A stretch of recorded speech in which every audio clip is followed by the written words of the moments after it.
Parce que la façon dont vous cherchez sur Internet, sur Google, c'est l'intelligence artificielle qui vous propose ces données. Facebook utilise l'intelligence artificielle pour vous donner des images, des contenus qui est en rapport avec votre centre d'intérêt. C'est l'intelligence artificielle. L'intelligence artificielle n'est pas là aujourd'hui. Comme vous venez le voir, nous avons l'intelligence artificielle. On commençait par parler depuis les années 1936. Pour dire mieux, 1950. Maintenant, aujourd'hui, regardons les différents niveaux d'intelligence artificielle. Nous avons les IA perceptives, nous avons les IA prédictives, nous avons les IA décisionnelles, nous avons les IA intentionnelles de recherche, nous avons les IA non génératives, nous avons les IA génératives. Mais il y a d'autres auteurs vont devoir utiliser d'autres langages pour vous parler de cela. Dans les voitures autonomes, les voitures qui fonctionnent sans la présence d'un humain, c'est déjà des IA comme prédictives, réactives et décisionnelles et prédictives et perceptives qu'on utilise pour faire fonctionner ces intelligences et ces voitures. Ces voitures utilisent l'intelligence artificielle pour fonctionner. Mais ce n'est pas le même modèle d'intelligence artificielle. Il y a plusieurs modèles. Le GPT, ce n'est pas là le sujet. Le GPT est un modèle. Le IA perceptive est un modèle. Il y a des modèles RN, des modèles RNN, des modèles CNN. Il y a plein de modèles d'intelligence artificielle. Ce que je n'ai pas retenu. Mais aujourd'hui, ce que nous parlons, ce que nous avons là, est l'intelligence artificielle générative, qu'on appelle GPT, que nous avons, et OpenAI a déjà pris la paternité. Cette compagnie a appelé son intelligence artificielle ChatGPT. Puisqu'ils sont venus avec, ils ont donné le nom pour pouvoir maintenir la paternité. Maintenant, si nous posons la question, c'est quoi l'intelligence artificielle générative? L'intelligence artificielle générative est une technologie d'intelligence artificielle capable de créer du nouveau contenu à partir d'un apprentissage sur des données existantes. Vous voyez, selon la définition, est une technologie d'intelligence artificielle. Cela nous montre qu'il y a d'autres technologies d'intelligence artificielle. Ça est une technologie. On n'a pas dit que c'est la technologie d'intelligence artificielle. C'est une technologie parmi plusieurs technologies on a une technologie à part pour faire quelque chose. Qu'est-ce que cette intelligence fait? Exactement, du contenu. Du contenu. On fait du contenu avec. Maintenant, regardons ensemble les différents contenus qu'on fait avec l'intelligence artificielle. Qui c'est? Oui, c'est le texte, des images, de la musique, des codes informatiques, des vidéos, et même on fait des plans de conception 3D avec l'intelligence artificielle. Vous voyez, l'intelligence artificielle générative est là pour créer des contenus, pour générer des contenus. Et ces contenus, on peut générer du texte, on peut générer des images, on peut générer de la musique, on peut générer des codes informatiques, etc. Vous avez bien saisi. C'est ça l'intelligence artificielle. Comme vous le connaissez déjà, vous l'utilisez, je ne suis pas venu pour vous montrer l'intelligence artificielle, mais vous allez comprendre à quoi ça sert. Vous comprenez déjà, mais voici les différents contenus. Si vous avez des images, vous avez besoin des images, l'intelligence artificielle peut vous les donner. C'est comme je vous ai dit que là, elles sont venues pour nous aider dans nos tâches que nous faisons sur les recherches, les moteurs de recherche. Est-ce que sur les moteurs de recherche, on ne savait pas et chercher des images sur des sites comme Unsplash, des FreePic, tout ça? L'intelligence artificielle vient nous donner l'image. Est-ce qu'on ne savait pas chercher des textes et des informations? L'intelligence est là pour cela. Quand nous avons besoin des vidéos pour regarder une vidéo sur YouTube, YouTube est un moteur de recherche. Eh bien, on est venu sur YouTube pour rechercher des vidéos. L'intelligence artificielle est là pour générer aussi des vidéos.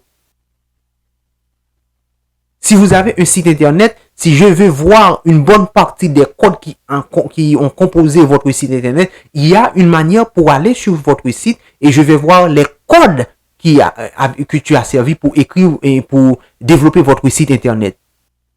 Je peux faire cela. Et il y a des communautés comme Stackflow et des communautés comme GitHub qui sont là pour les développeurs qui partagent des codes au jour le jour. Des codes sont partout sur l'Internet, sur Google. Mais l'intelligence artificielle dit, OK, on n'a pas besoin des moteurs de recherche. Je suis là, je peux directement, dans une fenêtre, vous générer ces codes. C'est ça, l'intelligence artificielle. Mais nous devons parler de quelque chose. Ok, on s'est servi chercher de la musique. L'intelligence peut aussi générer de la musique. Nous allons parler de l'intelligence artificielle générative et le prompt. Le prompt. Vous connaissez ce que c'est le prompt? Regardons ensemble ce que c'est le prompt. Un prompt, on le définit ainsi, est une instruction ou une requête donnée à une IA pour obtenir une réponse ou générer du contenu spécifique selon la capacité de réflexion du demandeur ou de l'utilisateur. Un prompt est une instruction ou une requête donnée à une IA pour obtenir une réponse ou générer du contenu spécifique selon la capacité de réflexion du demandeur. Pourquoi est-ce que je parle de la capacité spécifique du demandeur? Aujourd'hui, on parle d'un domaine et de le prompt engineering.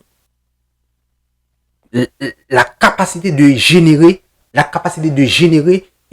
prompt, de poser une question, de commander une intelligence artificielle. C'est ça, le prompt engineering.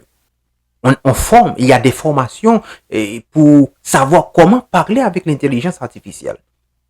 J'ai déjà participé à ces formations et peut-être dans un temps, on peut vous introduire dans le prompt engineering. C'est que aujourd'hui, j'ai un problème.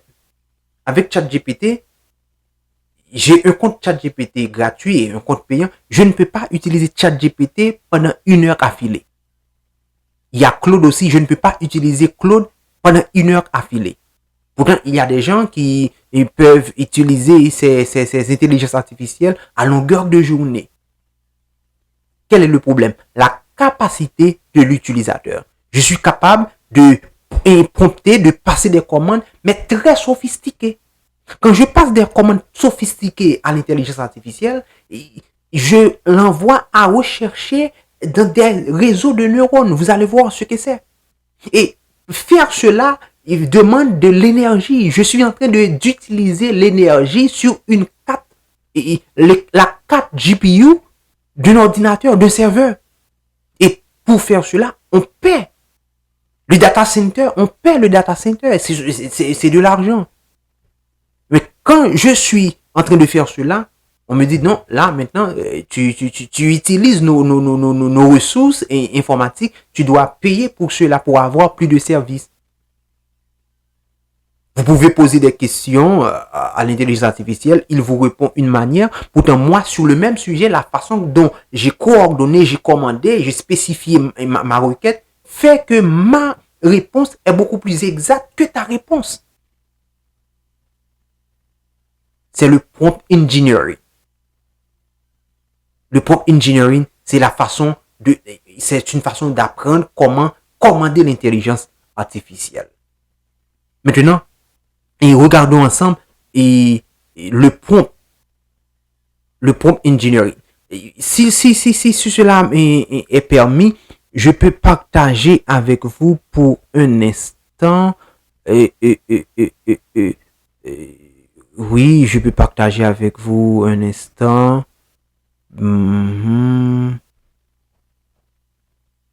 Je vais regarder si je peux partager avec vous quelque chose de beaucoup.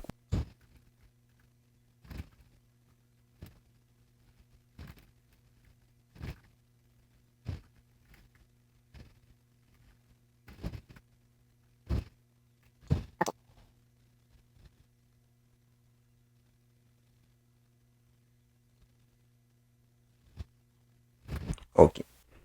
Vous voyez? Il m'a posé une question et il me dit que c'est pas éthique pour que le chat, je lui demande de... Ouais, tu vois? Vous voyez?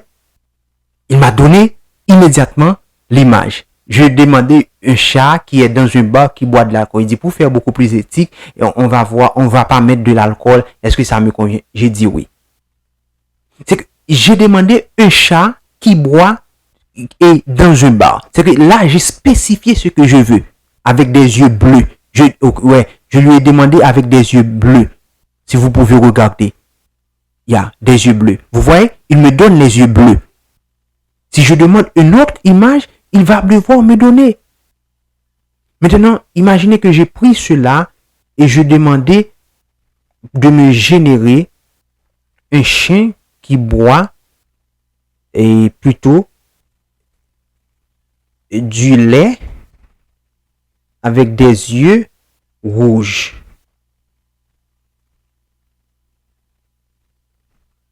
Vous allez voir, avec des yeux rouges, je m'en demandais et un chien dans un bar.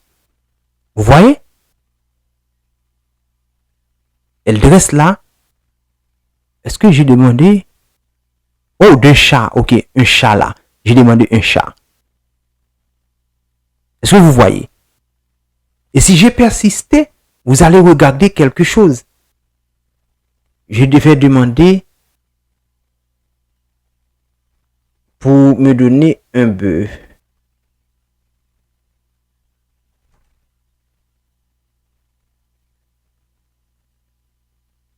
Vous voyez, j'ai demandé pour un bœuf.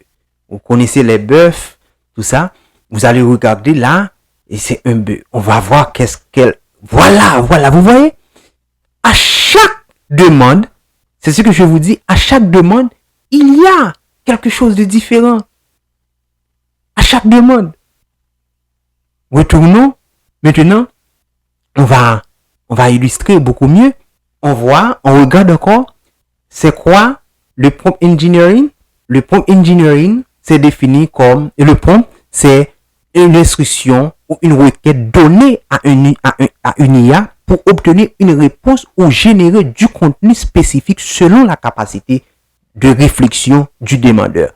Vous voyez, à chaque fois, j'ai demandé un chat avec des yeux rouges, une autre fois, des yeux bleus, une autre fois, et j'ai demandé pour un bœuf. Ça, c'est différent. Ma capacité de réflexion demande, c'est que l'IA est là pour augmenter votre créativité.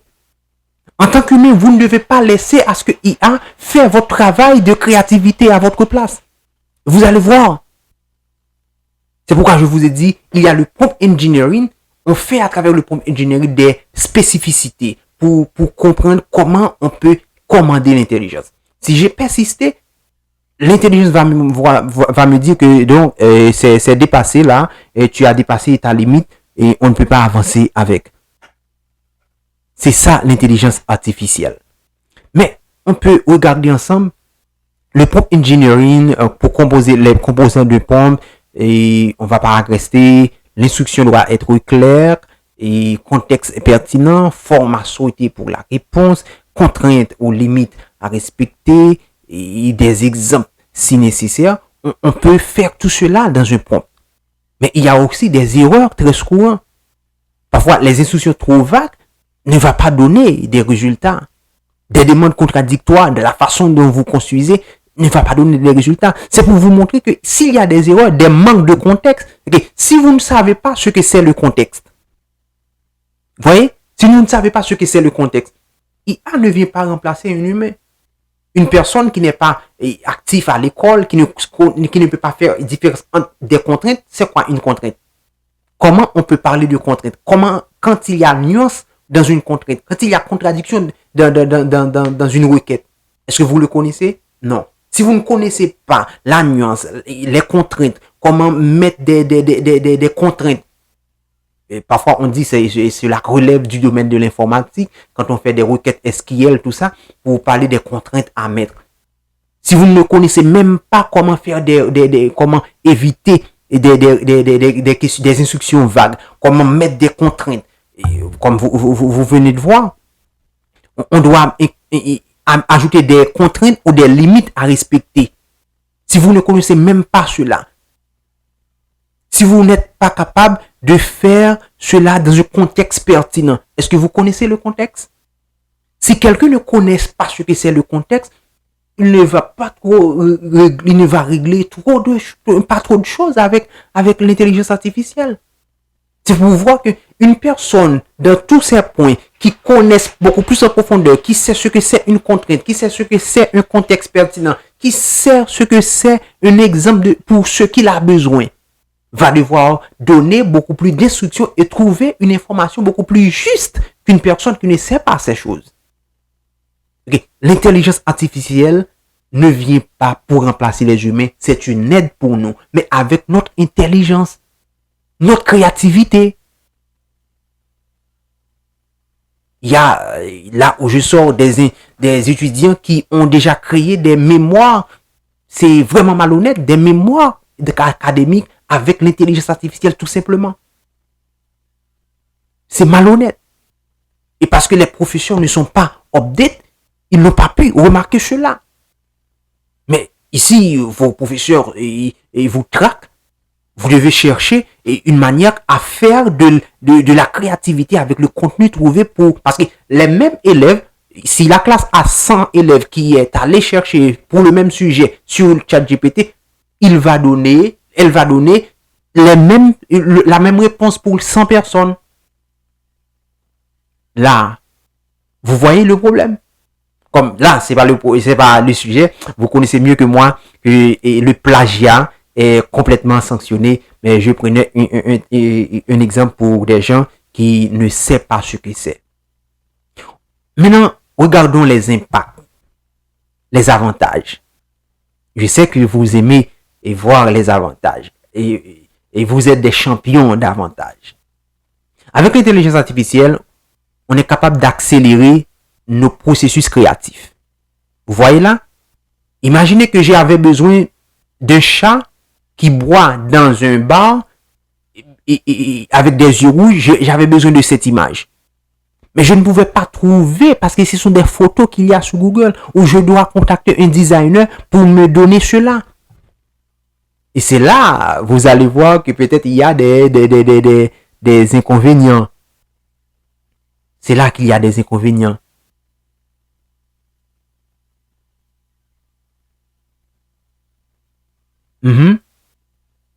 C'est là qu'il y a des inconvénients. IA me donne cela. Est-ce que j'ai pris 5 secondes? Je crois pas. Au moins, j'ai pas pris 30 secondes pour me générer l'image. Imaginez que j'avais besoin de cette image pour aller faire une présentation, pour montrer à mon enfant ce que c'est. Et pourtant, c'était difficile. Mais IA est venu pour accélérer mon processus créatif. Imaginez que j'ai besoin d'instruire mon enfant quelque chose pour lui dire, ok, mon enfant, voilà comment un chat qui boit et peut se comporter. Mais je ne trouve pas trouvé, ou je devais demander à un designer qui allait prendre 3 jours pour faire cela. L'IA est venue pour nous aider. L'automatisation des tâches, il y a des possibilités les tâches répétitives. Des choses que nous faisons chaque jour, nous pouvons les faire répéter par l'IA. L'IA est notre mémoire pour les répéter. Il y a aussi des aides à la conception, des personnalisations, ainsi de suite. Nous avançons. Il y a aussi des défis. Il y a aussi des défis. Les défis éthiques. Des gens qui utilisent l'IA, qui n'est pas capable de donner les sources. Les gens qui copient des choses sur IA et qui n'ont pas la capacité de les modifier. Ça est un problème d'éthique. Et on peut les poursuivre bientôt parce que l'IA va être contextualisée, structurée, on peut les poursuivre. Il y a le problème de la propriété intellectuelle parce que l'IA, comme vous allez voir, était l'intelligence artificielle générative. C'est ce que nous appelons, quand je dis IA, vous devez comprendre, c'est dans le contexte que nous appelons générative.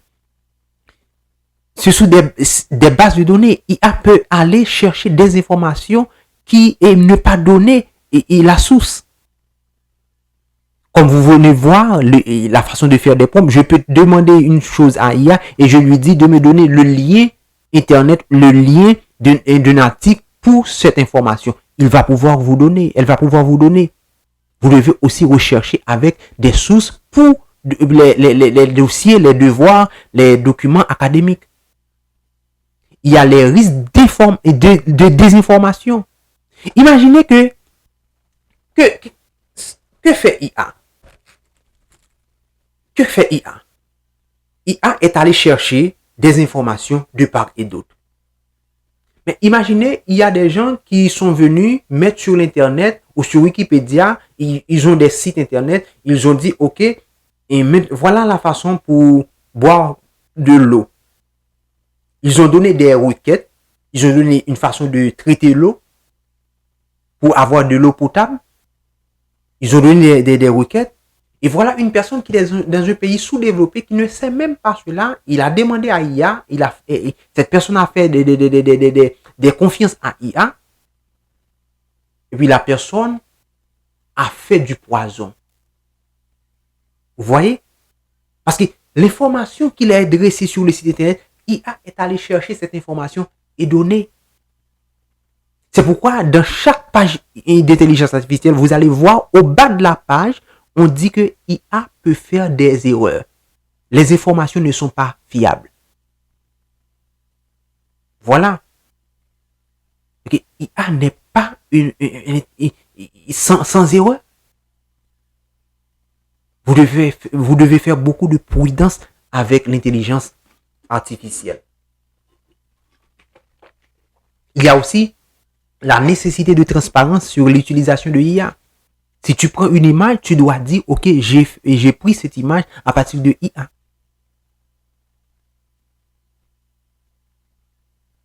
Il y a des métiers créatifs qui seront mis de côté avec l'intelligence artificielle générative. Aujourd'hui, si j'avais besoin de gens pour faire le montage de vidéos pour moi, or je n'ai pas de temps, je peux utiliser une intelligence artificielle que je paie chaque mois pour faire le montage de mes vidéos. Je n'aurai pas besoin de payer quelqu'un pour cela. Des grands projets, j'aurais besoin de quelqu'un pour mieux les personnaliser. Mais des tâches assez basiques, IA est capable de les faire aujourd'hui. Il y a aussi un problème de consommation d'énergie. L'intelligence artificielle aujourd'hui consomme beaucoup d'énergie. On consomme beaucoup d'énergie. Parce que les data centers, c'est vraiment coûteux. C'est pourquoi l'intelligence artificielle est payante. Ce n'est pas gratuit. Vous trouvez quelque chose de gratuit, mais vous n'avez pas le produit fini, le bon produit performant. Pour avoir le produit performant, vous devez payer. Quand vous utilisez l'intelligence artificielle, essayez de faire des requêtes très sophistiquées. Après 1 heure, on va te dire, ok, là, maintenant, on te donne le niveau, et on descend le niveau. Pour vous dire que les informations que vous allez trouver ne seront pas trop fiables. Ne seront pas trop pertinentes. Vous voyez? C'est parce que IA est complètement économique. Cela génère de l'argent aux entreprises. Parce que cela est très gourmand en termes d'énergie. Maintenant, essayons de regarder comment on est venu avec l'IA. C'est quoi l'intelligence? L'intelligence en soi. Comment l'intelligence est bâtie, est construite? Pour avoir de l'intelligence, on a besoin de ces 5 étapes. Apprendre, comprendre ou mémoriser, raisonner, adapter, créer. Nous allons très vite. Vous devez apprendre. Après avoir